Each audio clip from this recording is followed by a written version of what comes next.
This is a bird feeder, and everything to my left is my attempt at making it squirrel-proof. If they want the bird seed, they will first need to pass through what is basically an 8-part Ninja Warrior obstacle course for squirrels. This course is extremely challenging. It is not for the timid of heart. But out of the gate, I will admit that in hindsight, that I completely underestimated my adversary. Now, if you're wondering why I would go through all this trouble, we need to go back 8 weeks ago when I found myself stuck at home and very bored. So I installed a bird feeder and decided to become a bird watcher. And it was just so lovely.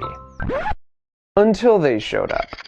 Now luckily my bird feeder had a wire cage around it, big enough for the birds to slip inside, but small enough to prevent the squirrels from getting the food. And that worked really well until right here. For me, this was like the moment in Jurassic Park when they realized the velociraptors can open door handles. And once the door was open, it was clear this wasn't their first rodeo. They basically cleared this whole tube of birdseed by the end of the day. Mind you, this bird feeder was advertised as being squirrel-proof, so I bought another squirrel-proof bird feeder to replace it. It's got this outer cage suspended by some springs, and so if a bird comes and lands here, it doesn't weigh that much and it has access to the seeds. However, if a squirrel comes, they'll grab onto this cage, its weight will force the springs down, thereby preventing access to the seeds. I have no idea how the squirrels could possibly outsmart this, but let's see. And this one worked exactly as intended. You can see the birds love it, but when the squirrel comes along, the cage shifts down and now all the seed ports are covered up. Every time they tried, it was the same results. However, the next morning, this guy manages to unclip the springs that hold the cage up, which means the cage stays in the lowered position where it blocks all the seed openings. Problem with that is now they can get to the lid. But this bird feeder lid doesn't hinge open to give direct access, so he goes with a different tactic, where he now has access to all the birdseed he wants. And so I decided I would try one more bird feeder design. Okay. Wow. It almost feels intentional at this point. This one's supposed to work well because it's got this baffle, which is supposed to keep the squirrels from just coming straight down and getting to the seeds. And more importantly, there's no way for them to rip this off. We'll see. This one debuted to similar results. As he hangs by a few toes, this is when I really started gaining appreciation for what they were capable of. It definitely seemed like this bird feeder was their favorite. Okay. Yeah, they're flexing on me for sure. And at this point, a plan was forming in my head, but just to be thorough, I moved the post away from the fence, and I can't say I was surprised when they just climbed it. Nor was I surprised to see they could shimmy up and down a small metal pole, or even a large one for that matter. And whether they could climb a certain pole material was a moot point anyways because of this. Look at this! These guys are basically freaking rodent-sized Simone Bales. And on some level, this is what it felt like when someone stole a package from my porch that didn't belong to them, and I harnessed that indignation, spending a year designing the glitter bomb bait package. Hello. Complete with special fragrances. Oh. If I could design a package to deter thieves, could I design a bird feeder to deter squirrels? And so after a couple weeks of brainstorming, designing, and building with my buddy John, we put it all together in this 20-second build montage.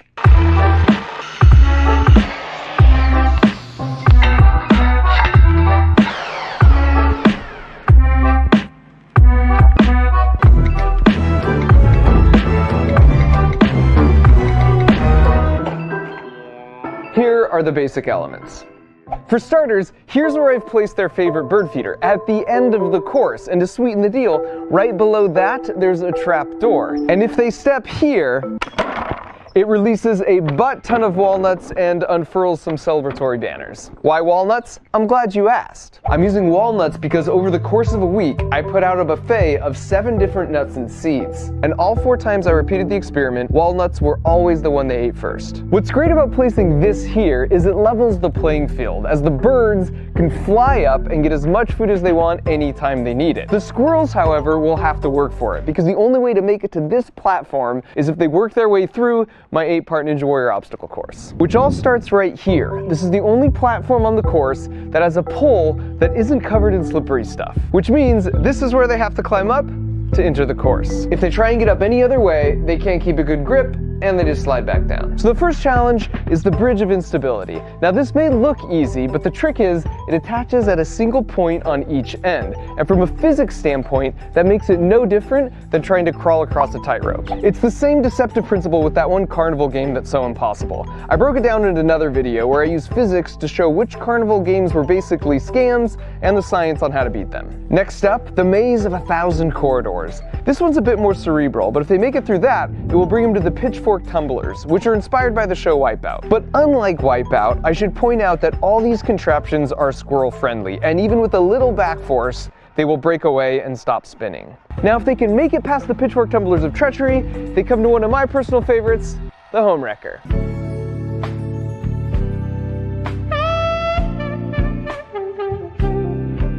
I put her in to tempt the squirrel to lose focus on the real prize at the end of the course. Because this pad has a pressure sensor underneath it, and it connects to a microcontroller that has a relay that connects to a solenoid that connects to a pneumatic piston that connects back to this platform with the pressure sensor. And so if they stand here for more than 3 seconds,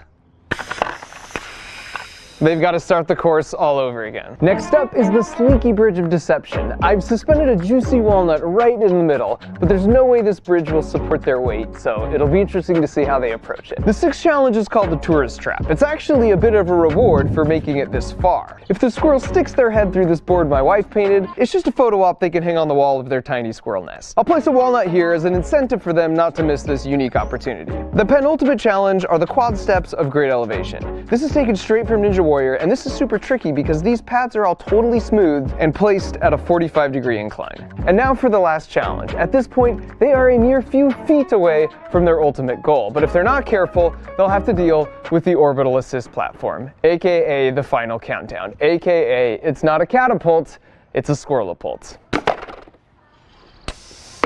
Which means they now have to go back and start all the way over from the beginning. Now if they want to avoid that fate, they just need to stand on this pad for less than 3 seconds. But once again, I've placed a diversion here. This one projects an optical illusion of anything you place in the bottom of this dish. It's actually super trippy and looks even more impressive in real life because the projected image is 3D. They're like $9 on Amazon, and I put a link that explains the juicy physics of how they work in the video description. Now with regards to squirrel safety, I know I seem to have this reputation of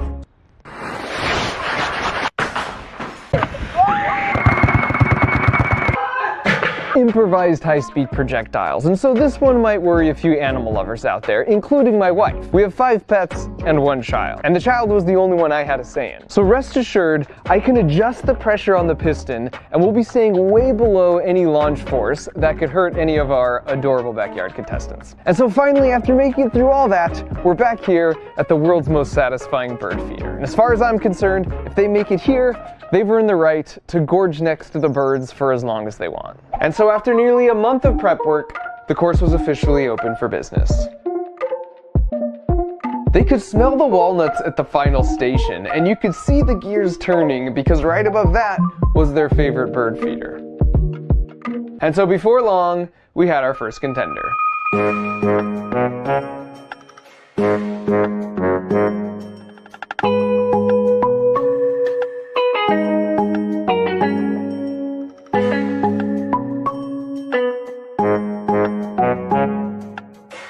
That didn't exactly go as planned, so Rick decides to regroup. Speaking of which, that's Rick. There are a total of 4 competitors that will be attempting the course. First up is Rick, and he weighs 500 grams. I know this because he's actually standing on a custom-made scale. Rick is very clever, as you'll see here in a minute, but he also gets spooked easily. Next up is Marty. He's basically indistinguishable from Rick. Rick and Marty are inseparable and pretty much spend all their time together as a pair. Our third contender is Frank, also coming in around 500 grams. He's very gutsy. He's also kind of dumb. Finally, we've got my personal favorite, Fat Gus. He's just really charming and will strike a pose if he sees a camera. He also really likes to eat, and he tips the scales at an impressive 800 grams. While most of the squirrels are kind of particular before making a selection and then gracefully leaping away, Fat Gus just goes for it, hands free. Just makes himself real comfortable. Here he is laying out with a light snack from the bird feeder. I mean, you can't fault the guy for just clearly appreciating a good meal. So now that you know our 4 contenders, let's get back to Rick. So he hops back on, and he's actually doing better than his first attempt. Just barely. This is the best because he's like, okay, I got this. Never mind. Well, maybe no, I definitely don't. And this was the exact moment I realized I just might be outmatched here.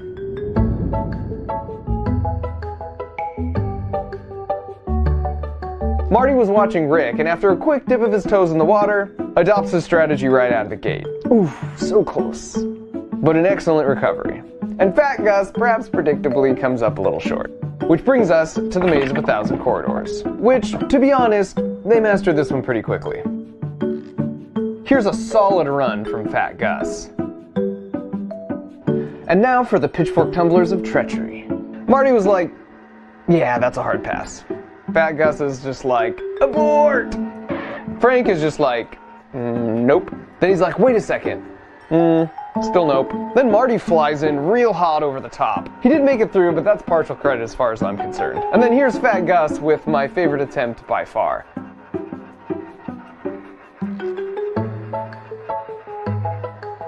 And then Frank shows no fear, which helps him pull off this near-flawless run. And finally, Smart Rick surgically weaves his way through, essentially untouched. And I should mention, the squirrels were most active from 6 to 10 a.m., so every morning I've been getting up before the sunrise to start filming from in my house like one of those camouflage nature photographers. Only like a suburbanized version. I've also had a handful of streaming cameras rolling 24/7, which has allowed me to make such discoveries as, we have the world's worst guard dog. Right.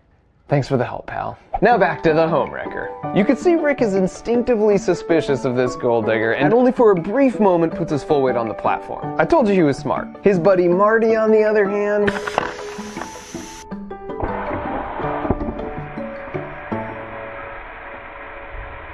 she is a cruel mistress. And because I know my wife is going to ask me, no, this will not hurt the squirrel for 2 reasons. Number 1, they are amazing like cats and always land on their feet. And 2, they themselves were jumping from this height all the time, and in some cases, much higher. In fact, squirrels are one of the few mammals that can survive a fall from any height because they make their terminal velocity so low. You can see it right here. They make their body as flat as possible, then put their tail back to increase drag. They basically become their own parachute. And then right before they land, they pull in and fully extend their arms and legs to act as shock-absorbing landing gear. This is so cool. Now back to the course where even Smart Rick eventually lets his guard down, which is exactly when she strikes. But just like all the other obstacles so far, after a day or 2 they'd mastered it. In this case, even disregarding her offering of a fresh walnut. Now on to the Slinky Bridge of Deception, and this was the sleeper obstacle in my book. That is not a large gap, which they can easily jump, but having the Slinky there just threw them off somehow. You can see how much Frank equivocates here, and he's the brave one. And Rick only jumps when Marty shows up for emotional support. But like all the obstacles so far, after a day or 2 they'd mastered it. Now on to our third to last obstacle, the tourist trap. And this one was just a frickin' delight. A little peanut butter really did the trick here.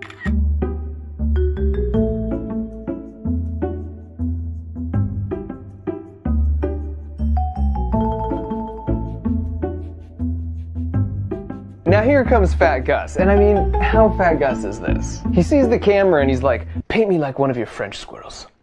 Yeah? No? No takers? Alright. Here's another classic Gus where he looks at the camera. Wait a second. Play that back. And freeze. Zoom. Enhance.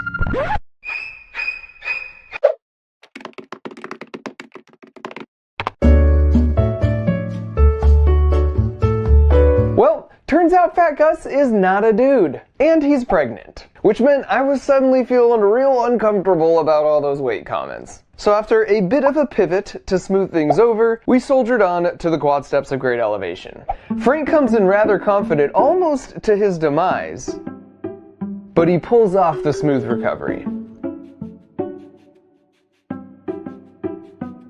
So after not much time at all, they were looking pretty good here. In fact, one morning I noticed Marty totally skipped the last step altogether, which I took as a challenge, and so I removed the middle step to see what they would do. And who else but Fantastic Gus? Let's slow that down a bit. They're such amazing jumpers, so I suppose the quick mastery here wasn't a surprise. I mean, this right here is probably a 10-foot jump. And here's some classic brave but dumb Frank. He'd already entered the course normally and made it to the home wrecker at least a dozen times by this point. And yet for some reason he decides this 12-foot jump is his best course of action. And Smart Rick was the first one to enter the course, so in the end, after about a week of effort, it was fitting he was the one to make it to the jackpot first. And he's so stoked, he apparently wants to run the whole course in reverse. In hindsight, we probably should have made the jackpot a little quieter. Here's Marty, as always, not far behind.